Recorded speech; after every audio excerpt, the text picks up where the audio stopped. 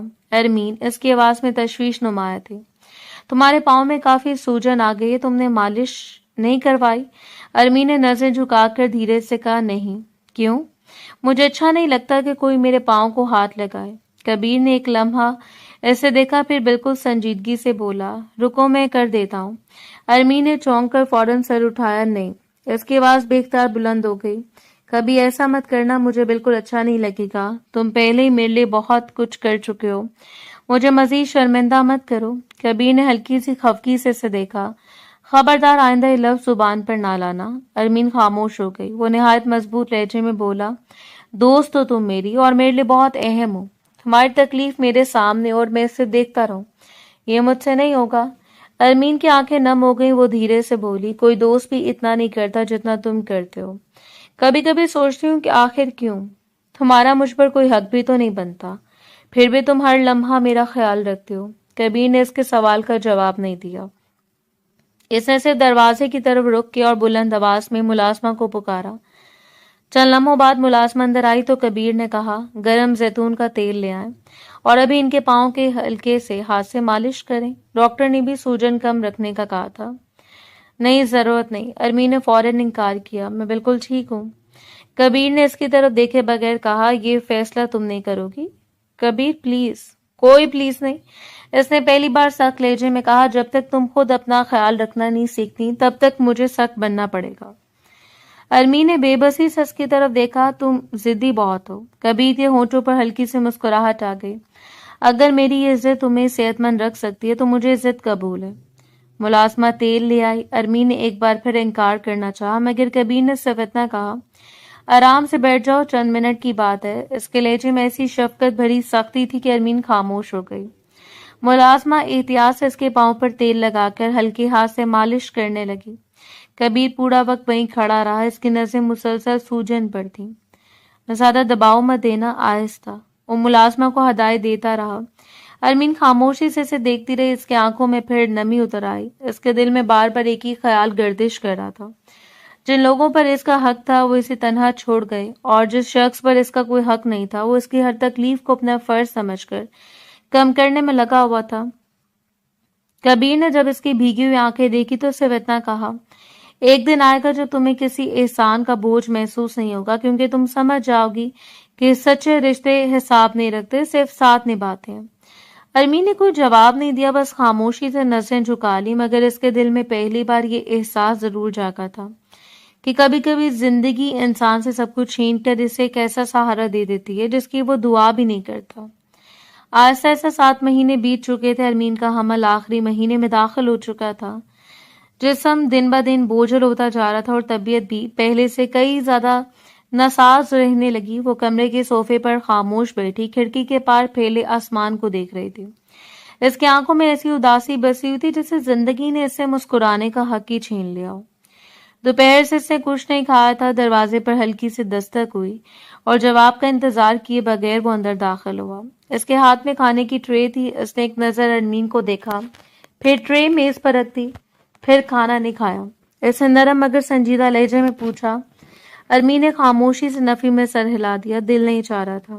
کبیر نے کرسی کھینچ کر اس کے سامنے بیٹھتے ہوئے پلیٹ تیار کی۔ دل چاہے یا نہ چاہے اب صرف تمہاری مرضی نہیں چل سکتی، ایک ننھی جان بھی تم پر بھروسہ کیے بیٹھی ہے۔ ارمین نے دھیرے سے کہا، بھوک ہی نہیں لگتی؟ کبیر نے چمچ اس کی طرف بڑھایا، چلو صرف چند نوالے، میرے لیے نہیں، اپنے بچے کے لیے۔ کبیر، کوئی بحث نہیں، اس نے ہلکی سی مسکراہٹ کے ساتھ کہا، آج بھی ضد کرو گی تو مجھے بھی ضد کرنا آتی ہے۔ ارمین بے اختیار ہلکا سا مسکرا دی، مگر آنکھوں کی نمی بڑھ کر آ رہی۔ آخرکار اس نے خاموشی سے چند نوالے کھا لیے۔ کبیر ہر نوالے کے بعد اطمینان سے اسے دیکھتا رہا، جیسے اسے اس کی سب سے بڑی کامیابی ہو۔ جب کھانا ختم ہوا تو ارمین نے نظریں اس پر جما دی. کافی دیر تک خاموش رہنے کے بعد اس نے دھیمی آواز میں پوچھا, تم آخر اتنا کیوں کر رہے ہو؟ کبیر نے سوالیہ نظروں سے اسے دیکھا. ارمین کی آواز بھرانے لگی, بس اب بہت ہو گیا. مجھے بتاؤ, جس انسان کو میرا خیال رکھنا چاہیے تھا, اس نے مجھے سب کے سامنے رسوا کر دیا, میری عزت, میرا اعتبار سب چھین لیا. اور تم ہر دن ہر لمحہ میرے ساتھ کھڑے رہے. آخر کیوں؟ اس کی آنکھوں سے آنسو ڈھلک پڑے. یہ سب کیا ہے؟ کبیر چند لمحے خاموش بیٹھا رہا, جیسے برسوں سے دل میں بند لفظ آج راستہ مانگ رہے ہوں. آخر اس نے گہری سانس لی اور آہستہ سے کہا, کیونکہ میں تم سے محبت کرتا ہوں ارمین. ارمین کی پلکیں بے اختیار اٹھ گئیں, وہ خاموش رہ گئی. کبیر کی نظریں جھکی ہوئی تھیں, شاید بہت پہلے سے, اس وقت سے جب مجھے خود بھی اس احساس کا اندازہ نہیں تھا. جب میں اس قابل ہوا کہ اپنے دل کی بات تمہارے سامنے رکھ سکوں, تب تک تمہارا نکاح ہو چکا تھا. میں نے اپنے جذبات کو وہیں دفن کر دیا, کیونکہ میں تمہاری خوشی کو اپنی خواہش سے بڑا سمجھتا تھا. لیکن تمہیں اس حال میں دیکھ کر, ہر روز ٹوٹتے دیکھ کر, میں خاموش نہیں رہ سکا. ارمین کے آنسو مسلسل بہ رہے تھے. اگر, اس کی آواز کانپ گئی, اگر مجھے طلاق مل گئی, کیا تم واقعی مجھ سے شادی کرو گے؟ کیا میرے بچے کو بھی اپنا لو گے؟ کبیر نے بغیر کسی توقف کے جواب دیا, اگر وہ دن آئے تو میں تمہیں بھی قبول کروں گا, اور اس بچے کو بھی, کیونکہ وہ تمہاری زندگی کا حصہ ہے. لیکن اس سے بھی زیادہ ضروری یہ ہے کہ تم خود کو دوبارہ جینے کا حق دو. باقی راستہ ہم مل کر طے کریں گے. ارمین نے لرزتی آواز میں کہا, میں واپس وہاں نہیں جانا چاہتی. مجھے اس جگہ سے خوف آنے لگا. کبھی کبھی دل چاہتے سب چھوڑ کر بہت دور چلی جاؤں, جہاں کوئی مجھے پہچانتا نہ ہو. کبیر نے نہایت سنجیدگی سے کہا, میں تمہیں کسی خوف کے حوالے نہیں کروں گا, لیکن بھاگ کر نہیں, سچ کے ساتھ آگے بڑھیں گے. میں چاہتا ہوں کہ تمہاری بے گناہی ثابت ہو, تاکہ کل کوئی تمہاری طرف انگلی نہ اٹھا سکے. اس کے بعد تمہاری زندگی کا ہر فیصلہ تمہاری مرضی سے ہوگا, کسی دباؤ سے نہیں.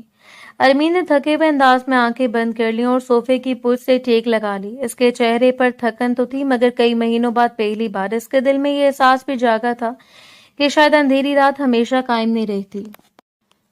کبیر خاموشی سے اٹھا, اس پر ایک نظر ڈالی, ٹرے اٹھائی اور آہستہ سے کمرے سے باہر نکل گیا تھا, اسے آرام کرنے کے لیے تنہا چھوڑتے ہوئے. مزید 1.5 مہینہ گزر چکا تھا. اللہ تعالیٰ نے ارمین کو ایک صحت مند خوبصورت بیٹے کی نعمت سے نوازا تھا. وہ خوش اور اب پورے اعتماد تھی, اور آج گاؤں آئی تھی. آج دوبارہ جرگہ سجا ہوا تھا, مگر اس بار منظر بدل چکا تھا. ارمین پہلے کی طرح خوف سے کانپتی ہوئی نہیں, بلکہ اپنے نومولود بیٹے کو سینے سے لگائے کبیر کے ساتھ پرسکون قدموں سے میدان میں داخل ہوئی. تمام نگاہیں ایک ساتھ اس پر جم گئیں. مہران شاہ بھی اپنی جگہ بیٹھا سخت نظروں سے اسے دیکھ رہا تھا, مگر آج ارمین نے ایک بار بھی اس کی طرف نہیں دیکھا. سردار صاحب نے سنجیدہ لہجے میں کہا, کارروائی شروع کی جائے. کبیر آہستہ سے کھڑا ہوا, اس کی آواز میں نہ غصہ تھا نہ چیخ, صرف ایسا درد تھا جو ہر سننے والے کے دل تک اتر رہا تھا. سردار صاحب, آج میں کسی کی توہین کرنے نہیں آیا, صرف انصاف مانگنے آیا ہوں. یہ وہی لڑکی ہے جسے اس کے اپنے شوہر نے سب کے سامنے جھوٹا, بدکردار اور بے عزت ثابت کیا. جس عورت کو حمل کے دنوں میں سہارا ملنا چاہیے تھا, اسے تنہائی ملی. جسے تحفظ ملنا چاہیے تھا, اسے الزام ملا. جسے عزت ملنی چاہیے تھی, اسے رسوائی ملی. اس کا قصور صرف اتنا تھا کہ اس کے بھائی نے ایک ایسا فیصلہ کیا جس کا بدلہ اس شخص نے اپنی بے گناہ بیوی سے لیا. پورا میدان خاموش ہو گیا. کبیر نے میران کی طرف دیکھا. تم نے ایک عورت کو سزا نہیں دی, تم نے انسانیت کو زخمی کر دیا. میران ایک دم کھڑا ہو گیا. بہت ڈرامہ ہو گیا. اگر اتنی ہمدردی ہے تو اس کے لیے یہ بچہ تمہارا ہے. مجھ پر فضول الزام لگانے سے حقیقت نہیں بدل جائے گی. کبیر نے بغیر کسی رد عمل کے اپنی فائل کھولی اور ایک رپورٹ نکال کر سردار صاحب کے سامنے رکھ دی. میں جانتا تھا یہ یہی کرے گا, اس لیے پہلے ہی سائنسی ثبوت حاصل کر لیے گئے. یہ ڈی این اے رپورٹ ہے. میڈیکل کے مطابق یہ بچہ میران شاہ کی اولاد ہے. اب جھوٹ کے لیے کوئی جگہ باقی نہیں رہی. رپورٹ سردار صاحب کے ہاتھوں سے ہوتی میران تک پہنچی. اس نے بے یقینی سے صفحات پلٹے. اس کے چہرے کا رنگ لمحہ بلمحہ اڑتا چلا گیا. میدان میں سرگوشیاں پھیل گئیں. کبیر کی آواز دوبارہ گونجی, سردار صاحب, اگر آج بھی ایک عورت کو انصاف نہ ملا تو کل اس گاؤں کی کوئی بیٹی ظلم کے خلاف کھڑی ہونے کی ہمت نہیں کرے گی. انصاف صرف ایک شخص کے لیے نہیں ہوتا, انصاف آنے والی نسلوں کے لیے مثال بنتا ہے. میں اس عورت کے لیے طلاق کا مطالبہ کرتا ہوں تاکہ اسے اس رشتے سے آزاد کیا جائے جس نے اسے صرف اذیت دی ہے، اور ایک ایسے شخص کو اس کے لیے قانونی ذمہ داری بھی اٹھانی چاہیے۔ سردار صاحب کافی دیر خاموش رہے، پھر دھیرے سے بولے، ثبوت واضح ہیں، پنچایت کا فیصلہ سنایا جاتا ہے، میران شاہ فوری طور پر ارمین کو طلاق دے گا، بچے کی قانونی کفالت اور پرورش کے اخراجات کی ذمہ داری بھی اس پر عائد ہوگی۔ اتنا کہنا تھا کہ ارمین اپنے بیٹے کو سینے سے لگائے آہستہ سے کھڑی ہوئی۔ اس کے آواز کمزور تھی مگر یقین سے بھری ہوئی۔ سردار صاحب، مجھے انصاف چاہیے تھا، صدقہ نہیں۔ میں اپنے بچے کی پرورش کے لیے اس انسان کا 1 روپیہ بھی قبول نہیں کروں گی۔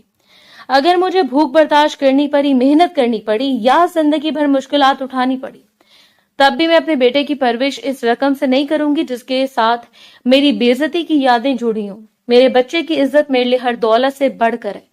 پورا میدان خاموش ہو گیا۔ سردار صاحب نے پہلی بار ارمین کو احترام سے دیکھا اور کہا کہ تمہارا فیصلہ تمہاری خودداری کا ثبوت ہے۔ پنچایت بچے کی مکمل تحویل اس کی ماں ارمین کو دیتی ہے۔